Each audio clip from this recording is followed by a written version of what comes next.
na po yung snail. Paakyat na po siya sa aming pintuan. O, pumasok. Ming, oh, tingnan mo, Ming. Hindi na, Ming. Oh, puntahan mo na, oh, si snail. Lalabas na siya. Ano, Ming, tulungan ko na bang lumabas?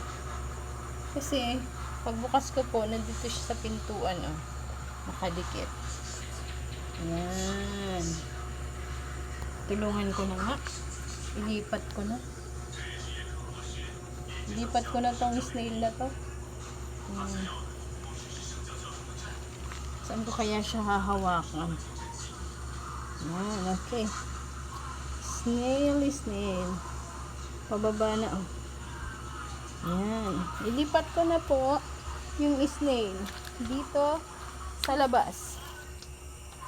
Para dito na lang po siya manginain. Ayan, may mga kasama siyang frog dito. Ayan. Diyan na siya sa labas.